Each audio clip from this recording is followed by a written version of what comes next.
I'm entitling my show today, Halloween, Harmless Fun or Demonic Doorway. We know on October 31st, spooky beings, superheroes, cartoon characters, and rubberized celebrities will line the streets and malls, anticipating sugary rewards. Compelled by shouts of trick or treat, children of all ages will tote receptacles of various size and weight, harboring the result of the night's hunt. And you know it as Halloween. And while for most it seems like just some harmless annual activity, well, its roots run very deep in ancient paganism. Now, you have to remember the Luciferian Illuminati have always twisted and perverted and totally messed with our calendar throughout time to infuse their ritualistic occult pagan holidays, or as I call them, their holy days. The Luciferian elite observe 8 major nights. There are others, but the main ones are December 21st is Yule, winter solstice,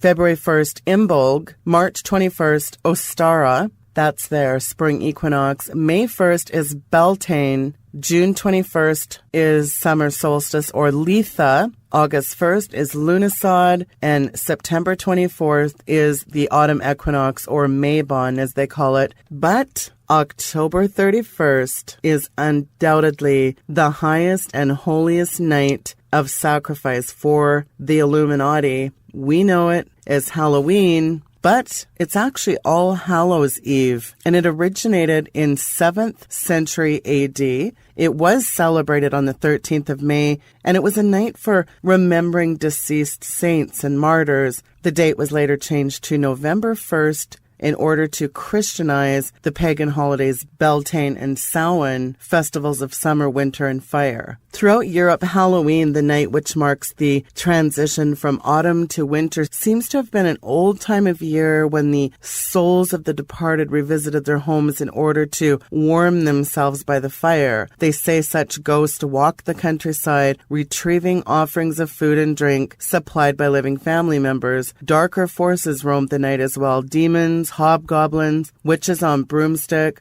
all haunting the night with the acts of mischief, the trick. Real witches were also known to revel on Halloween night. According to Man, Myth, and Magic, the witches of Aberdeen danced around an old grey stone at the foot of the hill of Craigluch, the devil himself, playing music before them. Modern witches and Wiccans practice similar Halloween traditions, calling on earth spirits and goddesses to visit their knife-drawn circles of power. Well, if you want to meet the original Halloween witch, it was Hecate. The goddess Hecate was the Titan Earth mother of the wizards and witches, who illustrates perhaps better than any other ancient goddess the connection between Wicca, the Celtic Halloween traditions, and the realm of evil supernaturalism. As the dark goddess of witchcraft, like Isis, like Gaia, worshipped with impure rites and magical incantations, her name was probably derived from the Egyptian word Heka, which means sorcery or magic, which may explain her association with the Egyptian frog goddess of the same name. And it also probably explains the affiliation of frogs with witchcraft and the various potions of frogworts and hallucinogenic plants. Hecate's is actually a hallucinogenic plant also called aconite, which supposedly sprouted from Hades' three-headed guard dog and fell to the ground when Hercules forced him to surface the earth. But in any event, Hecate was known by the Romans as Trivia, which means 3 roads. Later, when the Latin Church Fathers compared the magic of the goddess Trivia with the power of the gospel, they found it to be inferior, and thus the pursuit of Hecate's knowledge became known as Trivial Pursuit. But the fact that Hecate's followers sincerely believed and feared her magic and presence was legendary, and this was primarily due to her role as the sorceress of the afterlife. But true believers also feared her ability to afflict the mind with madness, as well as her influence over night creatures. She was thought to govern haunted places where evil or murderous activity had occurred. Those areas were believed to be magnets of malevolent spirits, something like haunted houses. And if one wanted to get along with the resident apparitions, well, then you needed to make oblations to the ruler of darkness, Hecate. There was also a vicious night owl,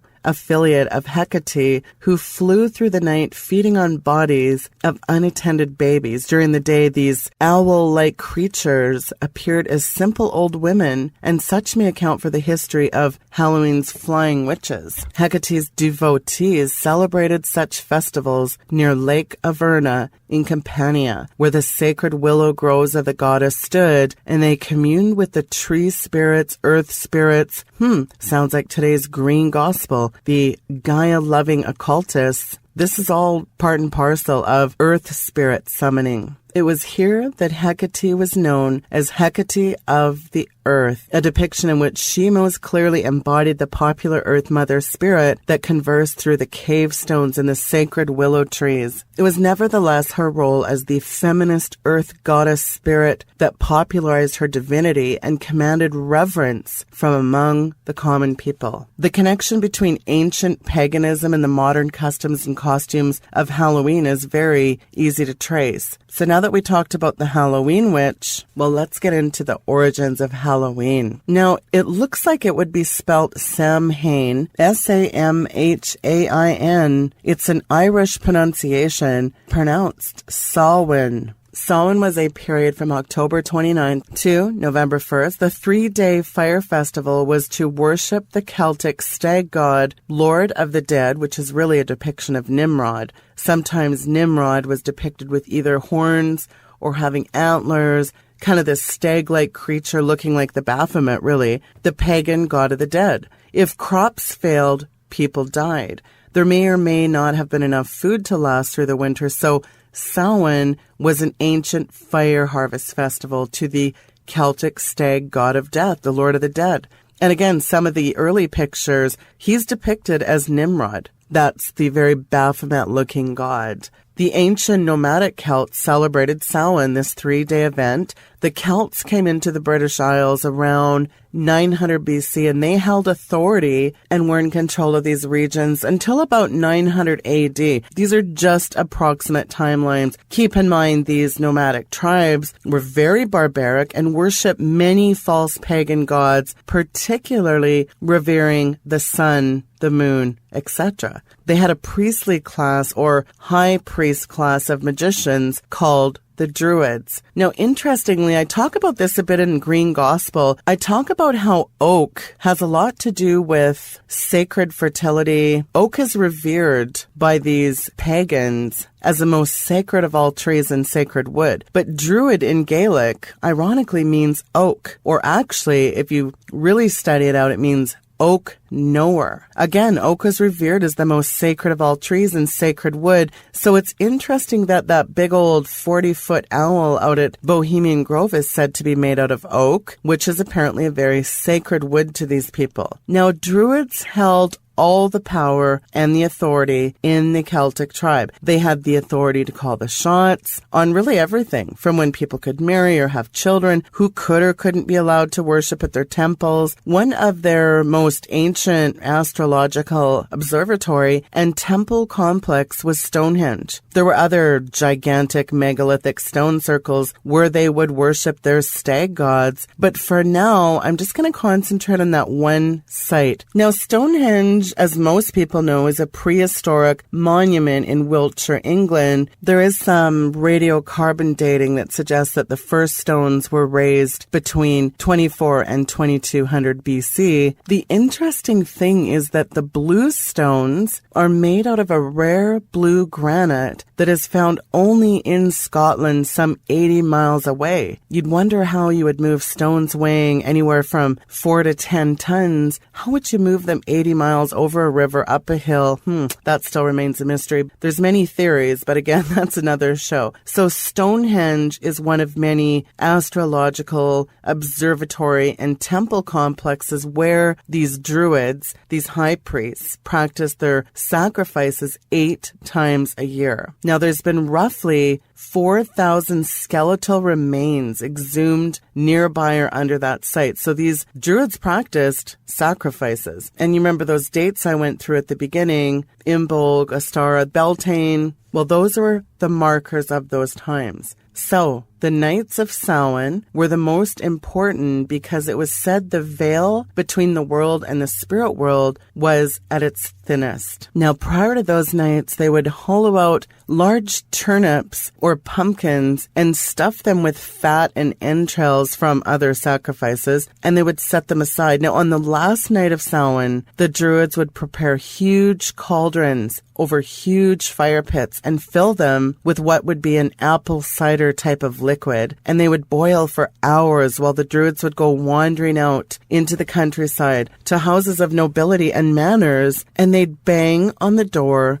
and scream trick or treat. Those inside the home knew what it meant, and they were terrified. Why were they terrified? You're about to find out. The lord of the manor, this could be houses of dukes, earls, marquises, they were supposed to cooperate with the Druids by giving them a treat. A treat was handing over one of their household servants, their maid servants. Or, if none of those were available, they would have to give up someone of their own household. A family member would have to be given up to be used as a human sacrifice. And as a reward for handing over the human sacrifice, the Druids would leave on the house step a lit, carved-out pumpkin containing that entrail, the animal fat, and supposedly the carved-out pumpkin would act as a ward of protection for that household from demonic entities, the forces and activities that would be summoned that night. If the household did not cooperate, well, then they'd get a trick. Well, what's a trick, you might ask? A trick was the Druids would paint in blood a 6-pointed star with a circle around it on the door. You know it as the strongest occult symbol, the hexagram, and like the pentagram, it's been used in practices of occult and ceremonial magic attributed to the 7 old planets outlined in astrology. So the 6-pointed star is commonly used both as a talisman and for conjuring spirits and spiritual forces in occult magic. That goes on to this day. So they got their trick, the hexagram, on their house. Now, what would the Druids do with these human sacrifices? Well, they'd take them out to Stonehenge, and they would put the people in cages, make some lineups at the cauldrons, and they would throw apples into the cauldrons. Now, the boiling point of a liquid is 212 degrees Fahrenheit. That could melt the flesh right off of you. They would take one of those people up to the cauldron. If that person could get an apple out of the boiling water between their teeth, they'd free them. They would release them. This water was boiling point. And most of the poor victims, they did it because, well, that was their only chance to live. And so they took it. They would dip their heads into that liquid, and the damage was horrific. Oftentimes third-degree burns, scarring. And what happened if you didn't grab an apple? You were either beheaded, which they've actually found under Stonehenge, the site, many beheaded remains. So you were either beheaded or you were used in the Wicker Man burning. You know it today as Burning Man. So the Celts had built these huge 30-foot human-like wicker structures out of wicker reeds, some other plants. Well, some of the caged people would be then used in these 30-foot wicker mans, used as human sacrifice offerings by those structures being lit on fire, supposedly allowing the demons to enter into our world. And during the nights of Samhain, these wicker men and other balefires open the floodgates for these spirits. So what the Druids would do to keep the malevolent demonic spirits in check, they would protect themselves with painted masks, robes, and costumes with very special symbols to keep out these spirits.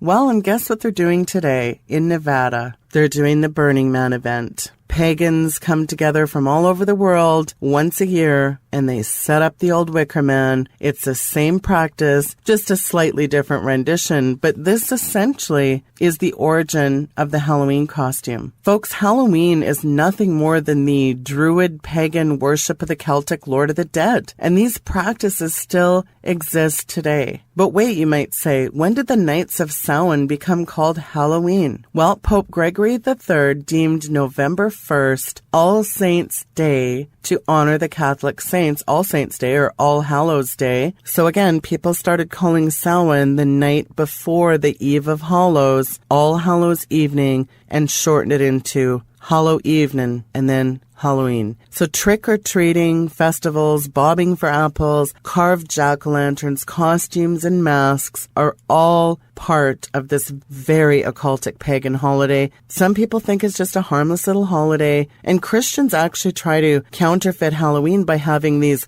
harvest parties or harvest festivals at the church. But you know what? That's reprehensible. You're just giving it another name, but it is a very serious occult pagan holiday, and it opens the floodgates of demonic activity. Christian parents, this is not some cutesy little harmless holiday, and it's time to put a halt to all of this. It's time that you are going to put an end to participating in this reprehensible practice. Don't be lukewarm. Don't go along with the world. Jesus Christ says he will vomit you out of his mouth. It's up to you to decide, are you going to choose God, or are you just going to shrug and say, well, my kid's going to be a part of this? Well, you're responsible for the information, and what you do with it, it's up to you. But now that you know the pagan occult origins, then, well, you're held accountable. And for those that say, well, come on, it's just a harmless little night, it's not really that anymore, don't be deceived. Halloween is the mother of all occult holidays still today.